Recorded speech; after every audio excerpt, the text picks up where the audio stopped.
거룩한 주님의 날, 특별히 성령 강림 주일로 지키는 이날에 믿음으로 주님 앞에 나와 예배하고 하나님의 귀한 음성 듣는 여러분들에게 하나님의 크신 은혜와 축복이 임하길 간절히 축원합니다.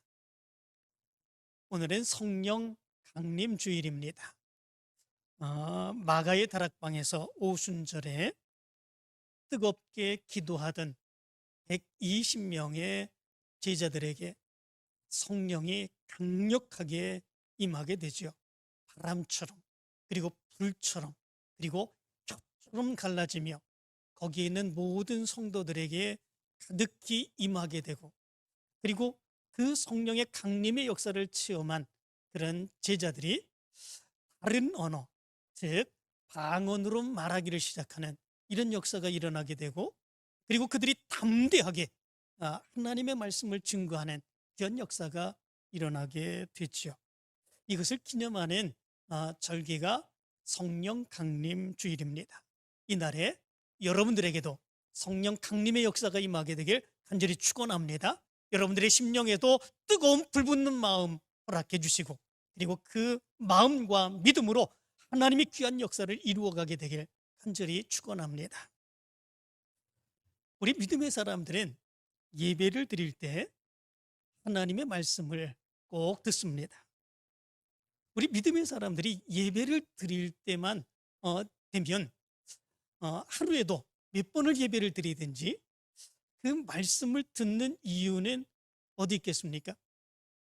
예배를 드리는 건 여러 번이지만 말씀은 한 번만 들어도 괜찮은 것처럼 이렇게 생각할 수 있지 않습니까? 그런데 우리 믿음의 사람들은 예배를 드릴 때만 되면 꼭 어김없이 그 예배 가운데서 들려주시는 하나님의 말씀을 듣죠. 그 말씀을 듣는 이유는 그렇습니다. 그 말씀을 통해서 우리가 하나님의 음성 듣기를 사모하기 때문에 그렇습니다. 그리고 그 말씀을 통해서 이 세상을 살아가는 우리가 하나님이 우리에게 어떤 삶을 살아가기를 원하시는지 하나님의 뜻을 깨달아 알기를 원하기 때문에 그렇습니다. 그리고 그 말씀을 들으면서 우리가 하나님의 인도하심 속에 살아가고 있구나 라고 하는 믿음의 확신을 갖기를 원하기 때문에 그렇습니다. 그렇기에 우리 믿음의 사람들은 예배를 드릴 때만 되면 어김없이 하나님의 말씀을 듣습니다.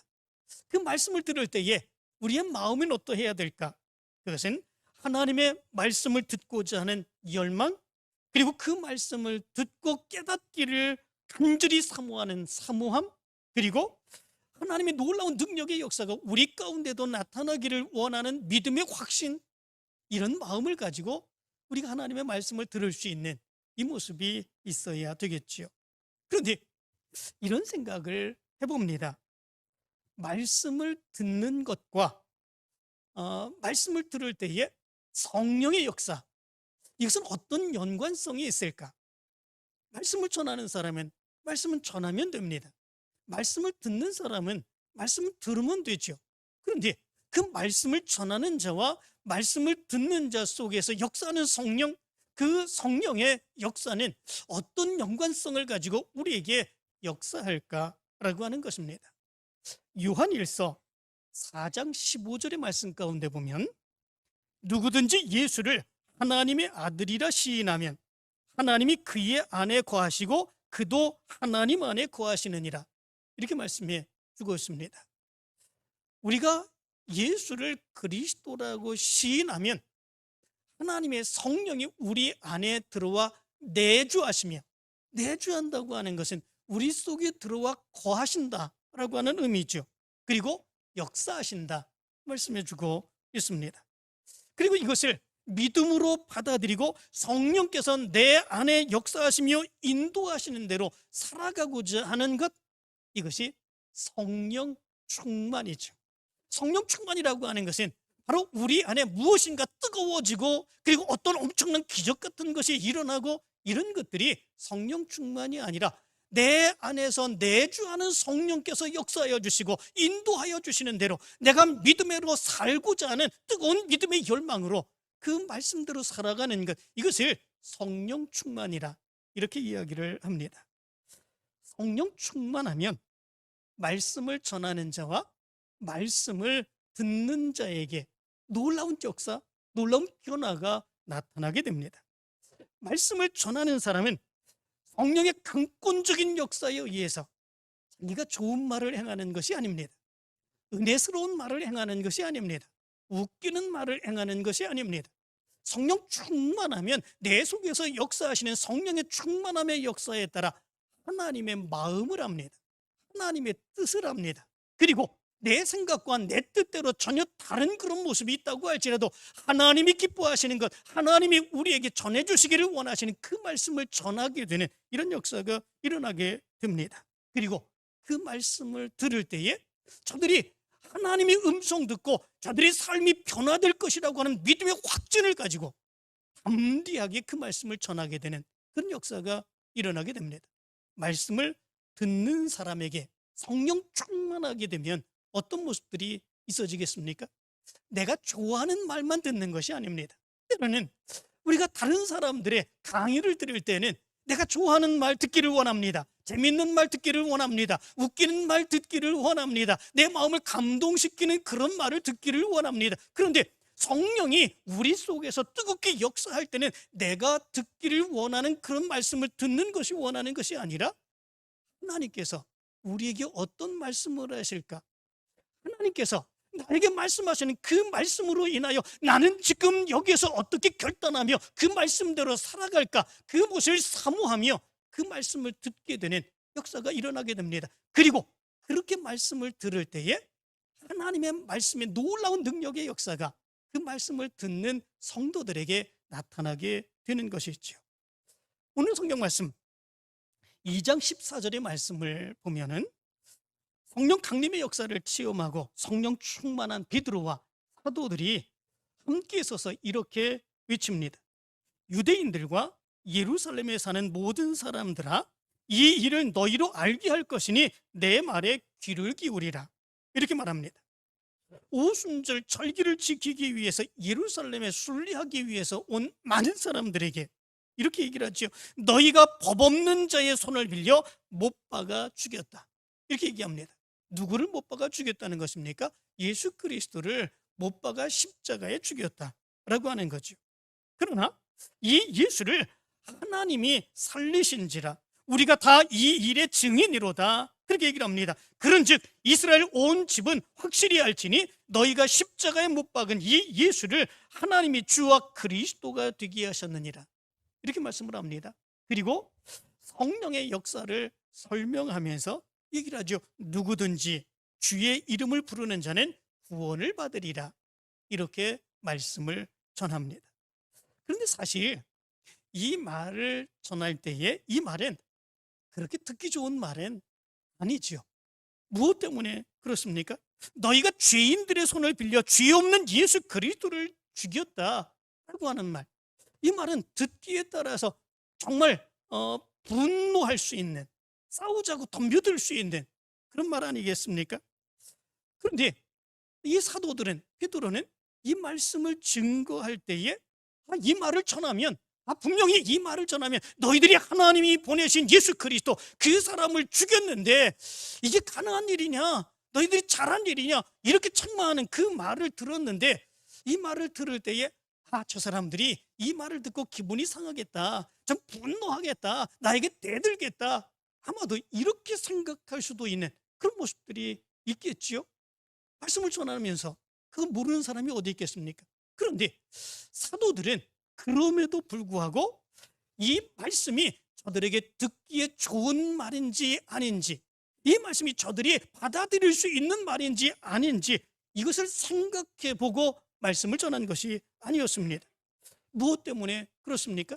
성령께서 그들 속에 역사하심으로 인하여 하나님이 전하게 하신 하나님의 말씀을 증거했기 때문에 그렇습니다. 정말 중요한 것은 저들이 받아들일 만한 그 말인가, 저들이 재미있게 들을 말인가, 저들이 좋아하는 그런 말인가, 그것이 중요한 것이 아니라 하나님이 지금 저들에게 전하게 하신 말씀이 어떤 말씀인가, 이것이 더 중요한 것이죠. 그런데 사도들이 그렇게 행하는 모습들이 있었던 것이지요. 무엇 때문에 그렇습니까? 그들 속에 성령이 강권적으로 역사하여서 하나님의 마음을 알고 하나님의 뜻을 깨닫고 하나님이 전하게 해주신 바로 그 말씀을 전했기 때문에 그렇습니다. 그런데 오늘 말씀 보시기를 바랍니다. 이 말씀이 듣는 자들 속에 놀라운 역사를 가져왔던 것을 보게 됩니다. 너희가 법 없는 자들의 손을 빌려 못 박아 죽였다. 너희가 예수 그리스도를 십자가에 못 박아 죽인 사람들이다. 이렇게 얘기를 했습니다. 저들은 사실 그렇게 나쁜 사람들이 아닙니다. 오순절 이제 절기에 예루살렘으로 순례를 와서 하나님의 성전에 올라가려고 하는 그런 사람들, 이런 사람들은 경건한 사람들이죠. 하나님을 바르게 섬기기를 원하고 율법대로 하나님의 뜻을 이루며 살기를 원하는 그런 사람들입니다. 이 사람들은 거룩한 사람들 아니겠습니까? 하나님의 뜻을 이루기를 원하는 그런 사람들 아니겠습니까? 그런데 사도들은 그렇게 이야기하지 않습니다. 오히려 그들을 칭찬하는 것이 아니라 오히려 그들을 책망합니다. 너희들의 죄로 인하여 하나님이 보내신 예수 그리스도를 십자가에 못 박아 죽였다. 이렇게 책망하는 그런 말씀을 합니다. 그럴 때에 그 말씀을 들었던 그런 사람들이 어떻게 합니까? 37절의 말씀을 보면 이렇게 말합니다. 그들이 이 말을 듣고 마음에 찔려 베드로와 다른 사도들에게 물어 이르되 형제들아 우리가 어찌할꼬 하거늘, 이렇게 말합니다.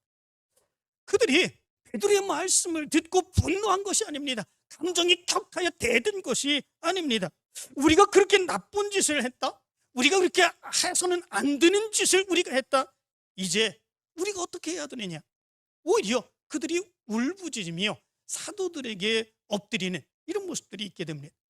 이 모습을 보면 성령의 강권적인 역사로 인하여 성령 충만하면 성령이 우리 속에서 내주하시며 역사하시는 그 음성에 따라서 하나님이 놀라운 역사를 이루어가게 되면 말씀을 전하는 자와 말씀을 듣는 자에게 이런 놀라운 능력의 역사가 있음을 얘기해주고 있는 것을 보게 됩니다.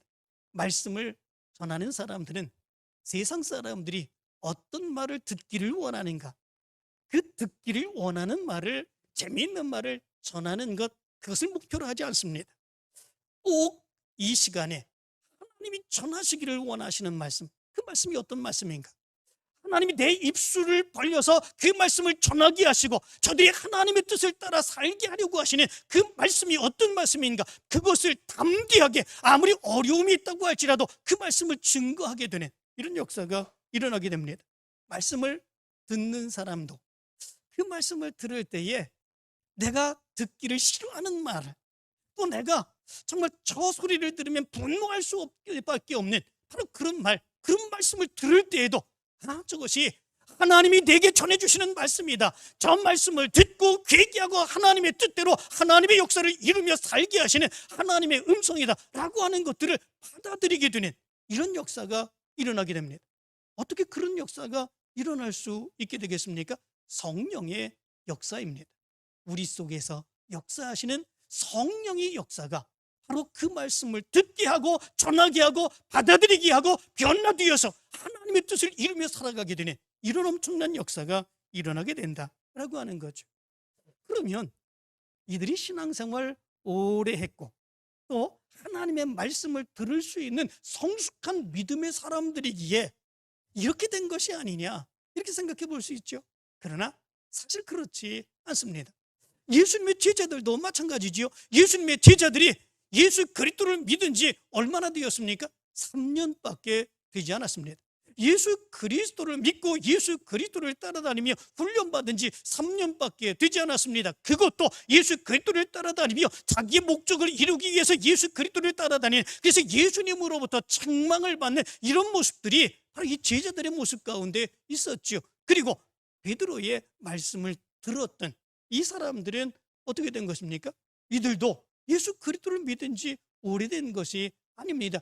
지금 베드로를 통해서 처음으로 예수 그리스도의 말씀을 들었던 그런 사람들입니다. 그런데도 이들에게 이런 엄청난 역사가 일어나게 되었던 것이지요. 무엇 때문에 그렇습니까?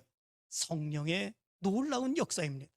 성령에 충만하여서 그들이 성령의 지배 가운데에 그들의 심령, 그들의 의지, 그들의 생각을 다 내려놓고 온전히 하나님의 뜻에 순복하는 이런 모습들이 나타났기 때문에 그렇습니다. 이런 성령의 역사가 지금 우리에게도 일어나는 줄 믿습니다. 이런 성령의 역사가 우리 속에서 뜨겁게 일어나 하나님의 놀라운 역사를 이루어가게 되는 줄로 믿습니다. 하나님의 음성이 우리의 심령 속에서 역사할 때 말로 다 할 수 없는 뜨거운 역사가 우리 가운데서도 일어나지 않습니까? 내 마음이 뜨거워집니다. 내 가슴이 뜨거워집니다. 내 생각이 뜨거워집니다. 나도 모르게 일어나서 그 말씀대로 살아보기를 원하는 그런 절망이 우리의 모습 가운데 있게 됩니다. 나도 모르게 지금도 살아가면서 아무렇지도 않게 살아왔습니다. 지금도 나는 성실하게 살아간다고 생각합니다. 나는 죄를 짓지 않으며 선하게 그래도 착한 일을 하면서 살아간다고 생각합니다. 그런데 하나님의 말씀을 듣는 순간 하나님의 말씀이 우리 속에서 성령으로 역사하여서 죄악된 내 삶의 모습을 바라보게 하고 그 죄악된 모습들을 바라보면서 하나님께서 진노하시는 그 모습을 생각하면서 말로 다 할 수 없는 통곡의 울음을 행하게 되는 그 모습이 우리의 모습 가운데 나타나게 됩니다. 그 말씀을 들을 때에 하나님께서 이런 삶을 우리에게 원하시는구나. 하나님께서 원하시는 그 말씀 그리고 그 삶을 우리가 깨달으며 그 말씀대로 살아보기를 간절히 열망하는 그 열망이 우리 가운데서 뜨겁게 나타나게 되는 이런 역사가 일어나게 됩니다. 초대교회 오순절 역사를 체험했던 그 사람들에게만 이런 역사가 일어나는 것이 아니라 지금 여기에서 하나님께서 성령으로 역사해 주시고 예수 그리스도를 영접하여서 성령이 그들 속에 내주하여 우리 속에 내주하여 역사해 주는 성령 충만한 삶을 살아가는 바로 우리들에게도 동일하게 역사해 주시는 이런 역사가 나타나게 된다라고 하는 것입니다. 세례 요한이 예수 그리스도의 공생애에 앞서서 세례 요한으로 인하여 말씀을 듣기를 원했던 많은 사람들에게 이런 이야기를 하죠. 독사의 자식들아, 누가 너희에게 일러 장차올 진노를 피하라 하더냐? 그러므로 회개에 합당한 열매를 맺고 속으로 아브라함이 우리 조상이라 말하지 말라. 내가 너희에게 이르노니 하나님이 능히 이 돌들로도 아브라함의 자손이 되게 하시리라. 이렇게 얘기를 합니다. 이 말은 사실 듣기에 좋은 말이 아니지요. 독사의 자식들아, 이거는 저주하는 말 아니겠습니까? 정말 엄청난 비난을 행하는 그런 말이지요. 독사의 자식, 어떻게 그렇게 큰 엄청난 욕을 행할 수 있는 그런 모습들이 있겠습니까? 그러면 당연히 그 말을 듣고도 그것에 분노할 수 있는 그런 모습들이 있지 않습니까? 나를 비웃고 나를 모하는 바로 그런 사람에 대해서 내가 가만히 있을 수 있겠습니까? 여러분들이 비난하는 그런 사람들에 대해서 여러분들은 가만히 있을 수 있겠습니까? 우리 보고 독사의 자식이라고 얘기를 하는데, 그런데 이 말을 듣고 이 말을 들었던 많은 사람들이 뭐라고 얘기합니까? 그러면 우리가 무엇을 하리이까? 이렇게 얘기를 합니다. 그 당시에 많은 사람들에게, 그리고 세례 요한으로 인하여 그 시대, 혼탁한 시대 속에서 하나님의 말씀을 듣고 하나님의 음성을 듣기를 원하며 이 세례 요한 앞으로 달려왔던 그런 사람들에게 독사의 자식들이라고 얘기를 하는데 그들은 분노하지 않습니다. 오히려 우리가 무엇을 하리이까? 그 앞에 엎드리는 이런 모습들이 일어났지요. 오늘 본문 말씀 가운데서도 베드로가 말하기를 너희가 법 없는 자들의 손을 빌려 못 박아 죽였다.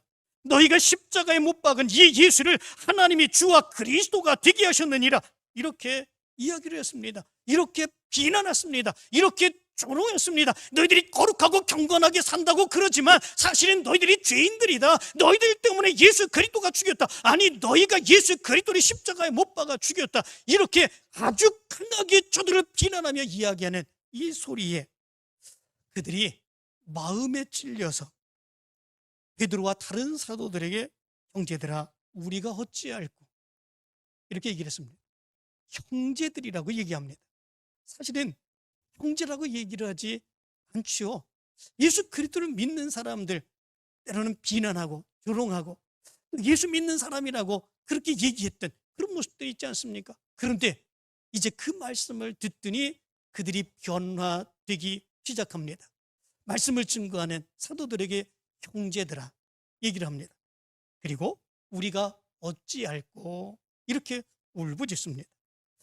베드로가 전하는 그 말씀을 듣다가 왜 이렇게 갑자기 울부짖는 이런 모습들이 나타났겠습니까? 그 이전에는 비난했습니다. 조롱했습니다. 저들과 함께하기를 원하지 않는 그런 모습들이 있었습니다. 그런데 그 말씀을 듣고 그들이 벼랑간, 그들의 마음이 변화가 되어서 이제 사도들 앞에 형제라고 얘기하고 울부짖으며 이렇게 변화되는 이런 모습들이 있게 되었습니다. 무엇 때문에 그렇습니까? 성령의 충만함 때문에 그렇습니다.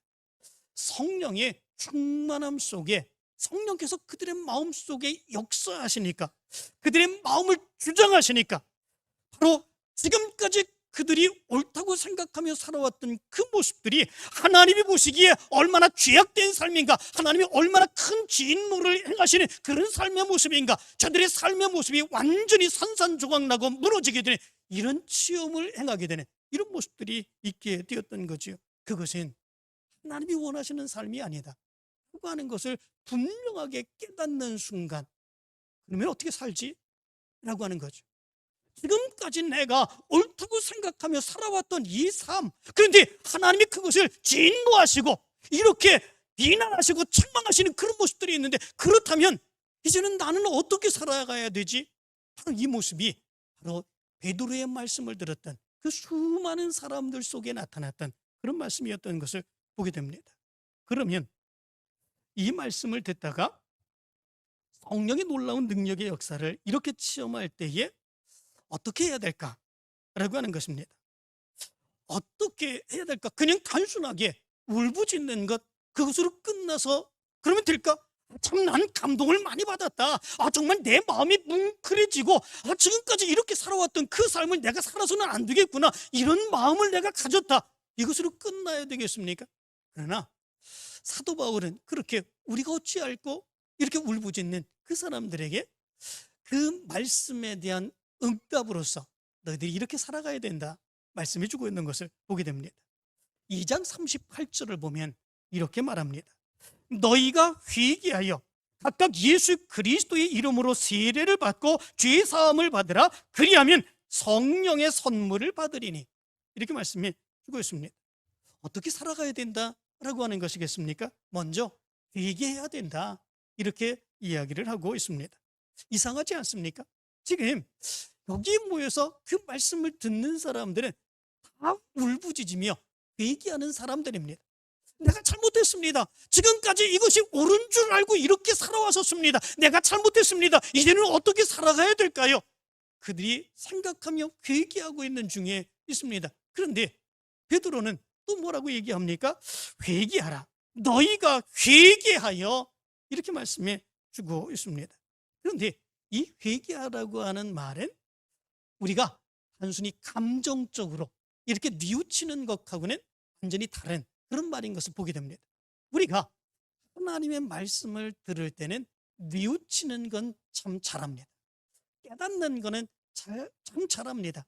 하나님의 말씀이 이렇게 말씀을 하시는데 내가 지금까지 그렇게 살아가지 못했지, 그렇게 생각합니다. 때로는 내 마음이 뭉클하기도 하고, 때로는 내가 눈물을 흘리면서 내가 잘못 살았습니다, 이렇게 살아서는 안 되는데 내가 이렇게 지금까지 살아왔습니다, 이렇게 깨닫고 뉘우치는 경우들은 얼마나 많이 있는지 모릅니다. 그런데 깨닫고 뉘우치고 난 뒤에 예배당을 나가면 언제 그랬느냐고 깨끗하게 잊어먹는 그런 모습들이 있죠. 그리고 이전과 똑같은 그런 삶으로 살아가게 됩니다.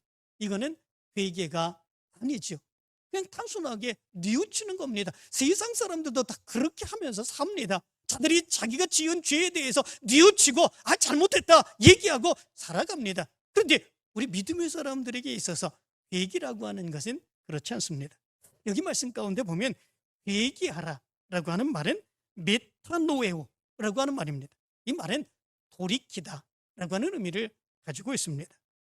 회개가 감정적인 회개에서 뉘우치면서 끝나는 것이 아니라 자기의 삶의 방향을 완전하게 돌이켜서 그렇게 새로운 삶을 살아가는 것, 이것을 회개라 이렇게 말씀해 주고 있습니다.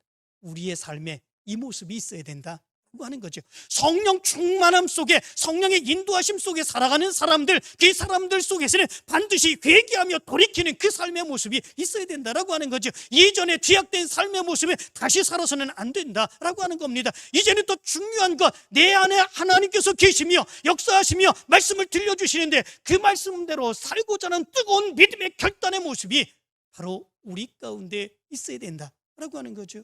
이것이 성령 충만하여 살아가는 믿음의 사람들의 응답이다 라고 하는 겁니다. 두 번째는 예수 그리스도의 이름으로 세례를 받고 죄의 사함을 얻으라, 이렇게 말씀해 주고 있습니다.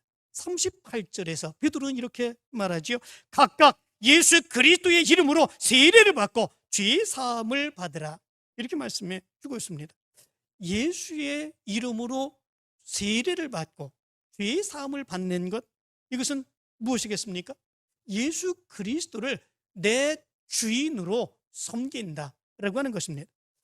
예수 그리스도를 내 주인으로 섬기겠다고 하는 믿음의 결단의 의식, 이것이 세례 아니겠습니까? 그렇다면 이렇게 세례를 받고 난 이후에 우리는 어떤 삶을 살아가야 되는 것이겠습니까? 그것이 세상에 속한 사람이 아닙니다. 이제는 세상에 속한 사람이 아니라 하나님께 속한 사람입니다. 예수 그리스도께 속한 사람입니다. 예수 그리스도를 주인으로 섬기며 살아가는 믿음의 사람입니다. 거룩한 사람, 하나님의 자녀로 살아갈 수 있어야 된다라고 하는 거지요. 죄 가운데, 죄의식 속에서 세상 사람과 같은 삶을 살아가는 것이 아니라 세상에 살면서도 세상에 물들지 아니하는 거룩하고 정결한 하나님의 자녀로서 살아가는 모습이 우리 가운데 있어야 된다라고 하는 거죠. 이것이 성령의 충만함 속에 하나님의 말씀을 듣고 하나님의 역사를 체험한 사람들에게 나타나야 되는 그런 삶인 것을 얘기해 주고 있습니다. 세 번째가 있습니다. 그것은 오직 예수 그리스도만 의지하며 살아가야 된다라고 하는 것입니다. 2장 40절의 말씀 가운데 보면 이렇게 말합니다. 너희가 이 패역한 세대에서 구원을 받으라, 이렇게 말합니다. 패역한 세대, 이 말은 구약성경 신명기 32장 그리고 시편 78편에 나와 있는 그 말을 그대로 인용한 말이기도 합니다. 이 말에 패역한이라고 하는 말은 스콜리아스라고 하는 말인데, 이 단어의 원래의 뜻은 목수가 그 목재를 사용하고자 합니다. 그런데 그 목재가 구부러졌습니다. 썩었습니다. 그리고 도저히 사용할 수 없는 그런 지경이 되었습니다. 결국 어떻게 되겠습니까?